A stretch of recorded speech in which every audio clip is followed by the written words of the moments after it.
Hello, good evening, and welcome back. So, as we are slowly getting to grips with the coronavirus and deciding that it is time to move on and try to get back to life as normal, there are a few different points being put forward for contention and to consider in order to then get back as soon as possible.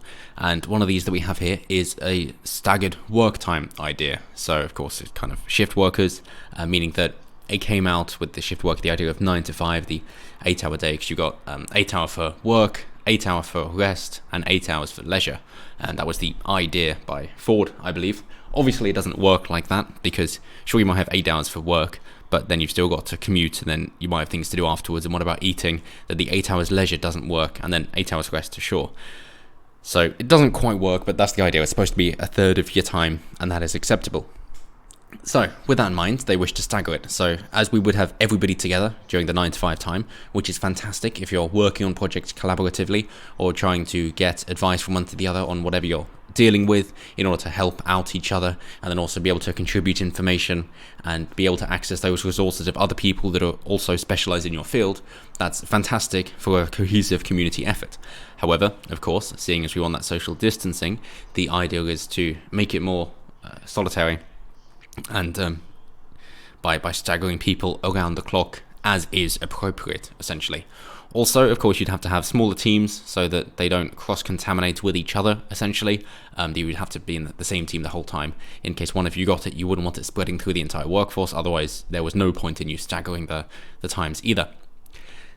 Grant Sharps, who was interviewed, does have a lovely point that I think they're finally actually considering, that he said they were actively looking at quarantining people travelling to the UK from abroad, which is about time.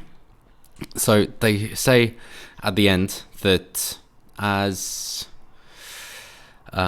he said, we have millions of people abroad who needed to return home. But he said that now the infection rate was falling to a more manageable level, plans for screening and quarantining people travelling to the UK from abroad were a serious point under consideration.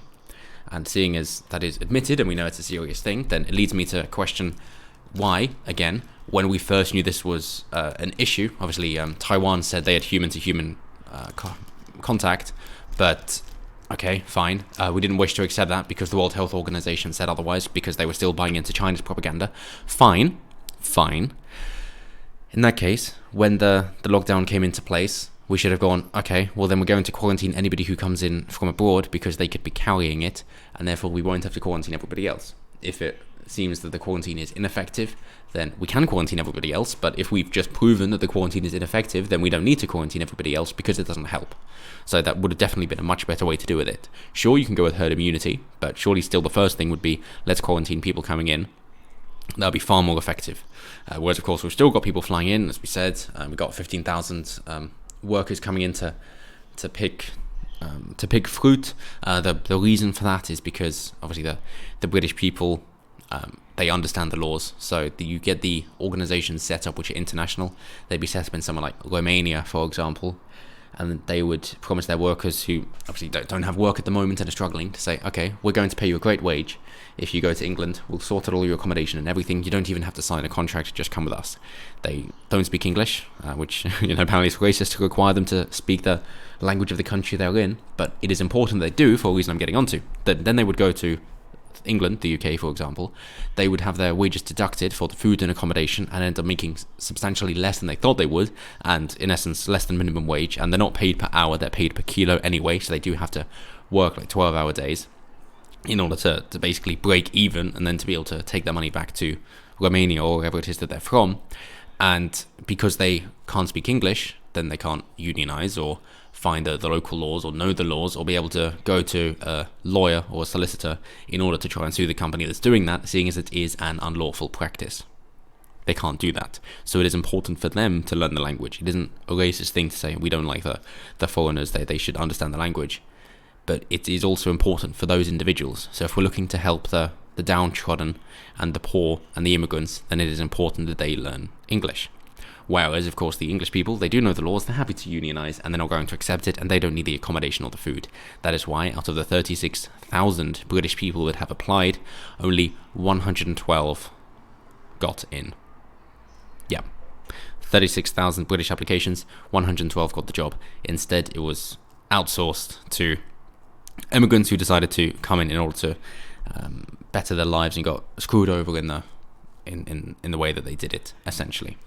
But seeing as we're talking about trying to get flights in and out, of course, the airlines have been struggling, and that is why Warren Buffett, as we see here, his company, Berkshire Hathaway, sells US airline shares.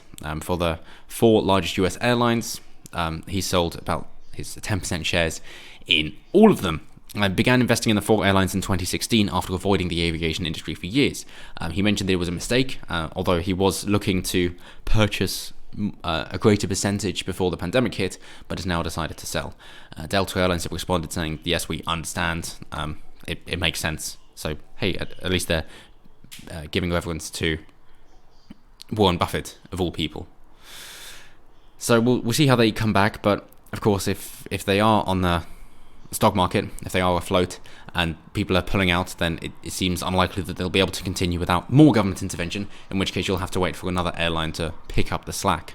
Otherwise, of course, you risk monopolies being more entrenched and then setting that standard, so that, as we know, it was very difficult for Virgin to try and compete with BA following Freddie Laker's difficulties, and because of the monopoly that BA had, even despite being privatized, that too many conservative donors, if you will, too much bribery and lobbying going on there, that you risk a similar thing happening here if the bigger companies go to the state, because then they'll keep those relationships blossoming, so that if any contender does try to come in to lower the fares and offer a better product at a cheap rate for individuals, they won't be able to do it. And with that in mind, even if people do decide to use aircraft, what will global travel look like ahead of a vaccine? So they're saying that we're going to be tested for the virus, unlike in the UAE, I believe, or it could be Saudi Arabia. In the Middle East, they have tests that respond within 10 minutes, so it's very straightforward. You just get your blood test, wait for 10 minutes, and then it's either confirmed or denied. Social distancing is in place the whole way through. Of course, they'll use heat sensors, just like Japan has done since the SARS outbreak. It's exactly what they're used to. At Hong Kong, they've decided to take it one step further. They say testing is underway on a full-body disinfectant device. This, the airport says, can sanitize users within 40 seconds using sprays that kill bacteria and viruses on skin and clothing. Oh my god, they're spraying disinfectant at people. Don't tell me they're also using light. The airport is also trialling autonomous cleaning robots that move around killing microbes by zapping them with ultraviolet light. Hang on. No way. We're using disinfectant and sunlight to kill the virus. Don't let the BBC hear of this. I'm just waiting for Trump to mention this. And I love what they're doing in Hong Kong. Great people, the best. they're using very fine liquids and sunlight, the best light, and it's working. It's working great. And I don't know why we can't do that over here. Let me ask the doctors. Yes. So that's great. In terms of the airlines themselves, of course, because they want to keep social distancing, they're saying that different airlines are going to use different precautions for their airline staff, the cabin crew, using gloves, masks, eye protection, maybe even full body suits, who knows? And you yourself will most likely be wearing a mask as well, so that the smiles will be gone. That's nice. It will just be in the eyes if you can see through the goggles. Cabin crew are primarily there for safety anyway, though. People don't seem to realise this. They're not really there to dispense drinks. They are there in case anything goes wrong. Most of the money they receive is danger money, and then also to just appear nice to you so that you enjoy the flight and choose that airline again instead of another one. So the role that you see them doing most often is their least important role, put simply. So yes, of course, they're going to take the safety seriously because that is their number one priority. For all the training, that is everything that they talk about. Of course, they have frequent refreshers every month, then every few months, and every year in order to make sure that they're on top of it. They're surprisingly highly trained, given that they are cabin crew.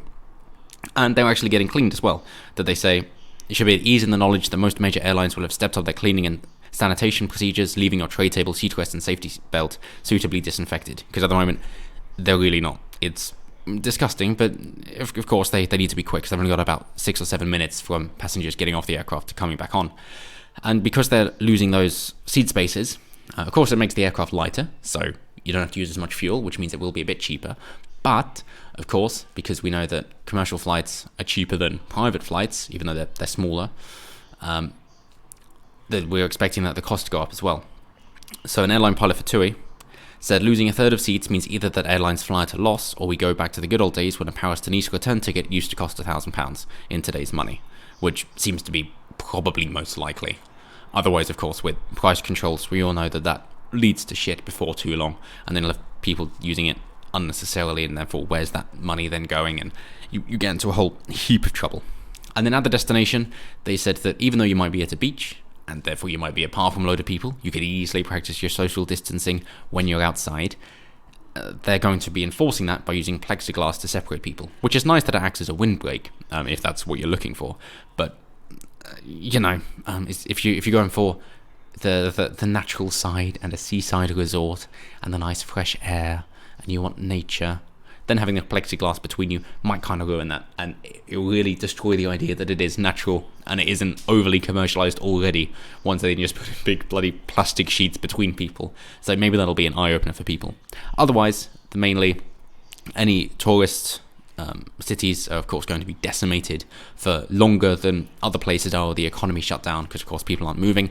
Instead, they're going to be doing more staycations if they go on holiday at all, because also, seeing as the economy's been shut down, then of course people can't afford it. So anywhere that's been reliant on tourism is really going to have to find a different way to do it, however they might do it. It might just be that if they wish to go online, they're going to be doing virtual tours of the place. They're going to make videos of their tourist attractions. They're going to try and create better brochures, but in a way that is an informative documentary that they can sell, or photos that they can sell licensing rights to use in places. Or they might decide to use these areas, which, as they're no longer receiving tourists, they might try and get film crew out in order to film there, because the streets will be emptier, and it will be a location that they normally couldn't film in, and it might be worth for some of the films that they're making.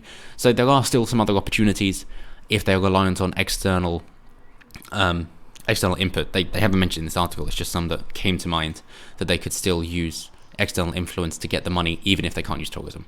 So it's not all bad. But hey, that's the way we're looking. It looks like we're going to be staggered if we go back to work. I mean, people are still going to be wanting to work from home, so that's going to be fine. Not going to cause too much of an issue, seeing as trains and buses can only hold about 15 and 8% of the population with social distancing anyway. So that'll be fine. Of course, the airlines are damaged, so we're going to see how they try and come back to it, seeing as the airports are closed for quite a while, and they're only peak during the summer, so it's going to be quiet throughout the rest of the year. And then for the rest of us, how it's going to work with holidays and what these resorts are going to do in the meantime. So until next time, have a good one.